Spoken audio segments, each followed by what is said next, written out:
وخلق منها زوجها وبث منهما رجالا كثيرا ونساء واتقوا الله الذي تساءلون به والأرحام إن الله كان عليكم رقيبا يا أيها الذين آمنوا اتقوا الله وقولوا قولا سديدا يصلح لكم أعمالكم ويغفر لكم ذنوبكم ومن يطع الله ورسوله فقد فاز فوزا عظيما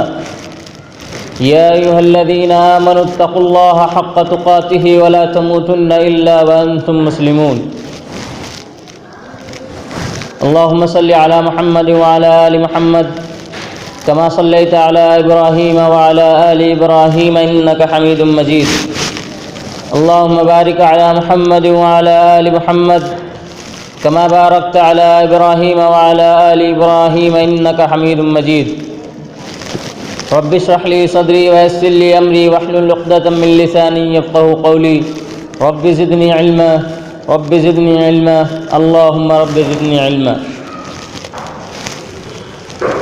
حاضرین جمعہ، بزرگوں اور پیارے بچوں، اللہ رب العالمین نے ہم کو ایک ایسے دین سے، ایک ایسے اسلام سے نوازا ہے جو کامل ہے، جو ہمیں بعض چیزوں کا حکم دیتا ہے اور بعض چیزوں سے منع کرتا ہے۔ اسلام نے تمام لوگوں کی رہنمائی اس جانب کی ہے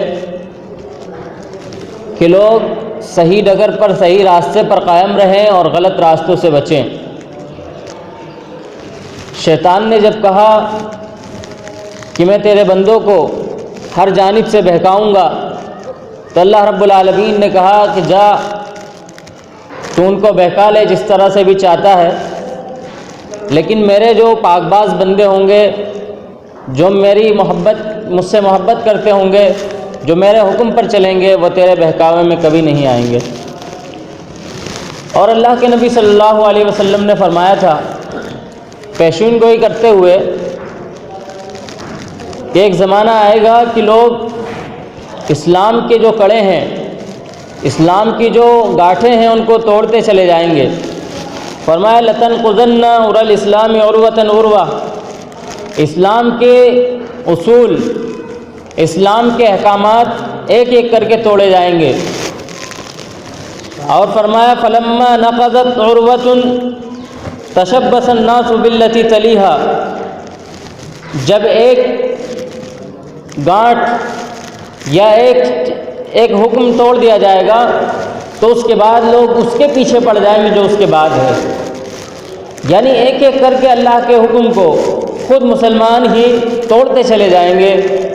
اور اللہ رب العالمین کے حکم سے عدولی کرتے چلے جائیں گے۔ فَأَوَّلُهَا نَقْضًا الْحُكْمُ وَآخِرُهَا الصَّلَاةُ،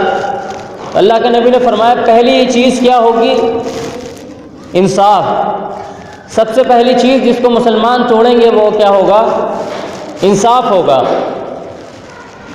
کسی بادشاہ کے حکومت میں، خلافت میں، جیسے خلافت راشدہ کا زمانہ سب سے پہلے تھا، جو سب سے اچھا زمانہ تھا، اس کے بعد خلافت بنو امیہ کے زمانے سے اسلام کے اندر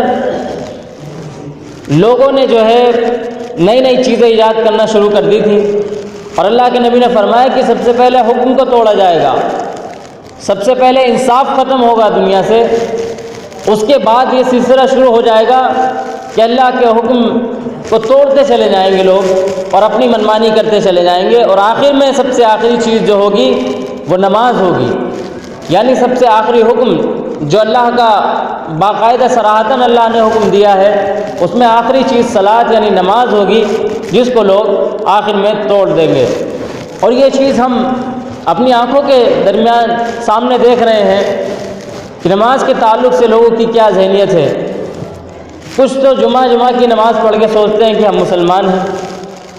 کچھ کو اس کی بھی پرواہ نہیں ہے، کچھ لوگ سال میں پڑھ لیتے ہیں، کچھ وہ بھی نہیں۔ یعنی یہ اللہ کے حکم کو توڑنا ہوا کہ اللہ نے جو چیز فرض عین قرار دے دی ہے اس کو ہم نہیں مانتے، اس پر ہم توجہ نہیں دیتے، اس پہ ہم دھیان نہیں دیتے۔ باقی اور چیزوں میں تو توجہ ہے، دھیان ہے، ساری چیزوں کا خیال ہے لیکن نماز پر توجہ نہیں ہے۔ اور باقی جو چیزیں ہیں اس کے علاوہ، چونکہ یہ ایک موٹی سی چیز ہے، سب جانتے ہیں، ہر مسلمان جانتا ہے کہ بالغ عاقل پر جو ہے نماز فرض ہے۔ 10 سال کے بعد نماز فرض ہو جاتی ہے، لیکن اس کے باوجود اگر اس کو نہیں ادا کرتے تو آپ سوچیں کہ جو اس سے چھوٹے احکامات ہیں وہ کیسے ادا کریں گے۔ تو اللہ کے نبی نے فرمایا کہ سب سے پہلی چیز انصاف کو توڑا جائے گا، اور آخری چیز جو ہوگی وہ نماز ہوگی جس کو لوگ توڑ دیں گے۔ اسی کے ضمن میں آتا ہے موسیقی، گانا بجانا، جس کو اللہ رب العالمین نے حرام قرار دیا ہے۔ اس کے تعلق سے اللہ تعالیٰ نے ارشاد فرمایا وَمِنَ النَّاسِ مَن يَشْتَرِي لَهْوَ الْحَدِيثِ لِيُضِلَّ عَن سَبِيلِ اللَّهِ بِغَيْرِ عِلْمٍ وَيَتَّخِذَهَا هُزُوًا۔ اللہ رب العالمین فرماتا ہے کہ لوگوں میں سے کچھ لوگ ایسے ہیں جو لہو الحدیث خریدتے ہیں، اس کو خرید کر کے بازار سے لاتے ہیں تاکہ وہ اللہ کے راستے سے لوگوں کو بھٹکائیں، تاکہ وہ قرآن سننے سے لوگوں کو بھٹکائیں، تاکہ احادیث اور اللہ کے نبی صلی اللہ علیہ وسلم کے احکامات اور فرمودات سننے سے لوگوں کو بھٹکائیں، ان کی توجہ کسی اور طرف لگا دیں، بغیر علم، بغیر علم کے، یعنی وہ جاہل لوگ ہیں خود بھی اور دوسروں کو بھی جاہل رکھنا چاہتے ہیں، لہذا وہ یہ چاہتے ہیں کہ لہو الحدیث کے ذریعے سے لوگوں کو بھٹکایا جائے، وَيَتَّخِذَهَا هُزُوًا، اور اللہ رب العالمین کے راستے کو جو ہے ایک مذاق بنا لیں۔ اولئک لہم عذاب مہین، اللہ نے فرمایا کہ ان لوگوں کے لیے دردناک عذاب ہے۔ وَإِذَا تُتْلَى عَلَيْهِ آيَاتُنَا وَلَّى مُسْتَكْبِرًا كَأَن لَّمْ يَسْمَعْهَا كَأَنَّ فِي أُذُنَيْهِ وَقْرًا فَبَشِّرْهُ بِعَذَابٍ أَلِيمٍ۔ اور جب اللہ رب العالمین کی آیتیں ان کے سامنے پڑھ کے سنائی جاتی ہیں تو وہ اس سے پیٹ پھیر کر تکبر کے ساتھ بھاگ جاتے ہیں، گویا کہ انہوں نے اس چیز کو سنا ہی نہیں۔ كَأَنَّ فِي أُذُنَيْهِ وَقْرًا، گویا کہ ان کے کانوں میں ڈانٹ پڑی ہوئی ہے یا ان کے کان، دونوں کان بہرے ہیں۔ فَبَشِّرْهُ بِعَذَابٍ أَلِيمٍ، تو اللہ نے انداز دیکھیے کلام مجید کا، بشارت دے دیجئے، خوشخبری دے دیجئے، کس چیز کی؟ عذاب کی خوشخبری۔ عذاب ایک بری چیز ہے، بری چیز کی خوشخبری نہیں ہوتی ہے، لیکن ایک یہ اہانت کا انداز ہے کہ ان کو ذلیل اور رسوا کرتے ہوئے ان کو عذاب کی دھمکی دے دیجئے، ان کو کہہ دیجئے کہ آخرت میں تمہارے لیے دردناک عذاب ہے۔ اب اس آیت کے اندر لہو الحدیث ایک لفظ آیا ہے، لہو الحدیث کے معنی کیا ہیں؟ مفسرین اکرام نے اس کے معنی کیا بتائے ہیں وہ دیکھتے ہیں۔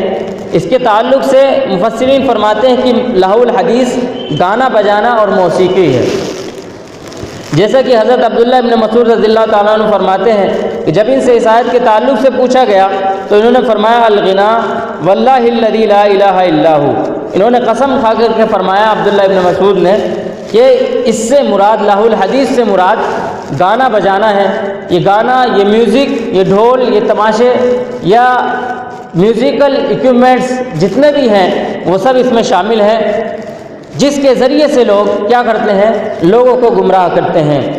یہ 3 بار انہوں نے کہا۔ اسی طریقے سے ابن عباس رضی اللہ عنہ نے فرمایا، جو کہ ترجمان القرآن ہے، انہوں نے بھی کہا کہ اس سے مراد گانا بجانا اور موسیقی ہے اور اس کے علاوہ کوئی اور چیز نہیں ہے۔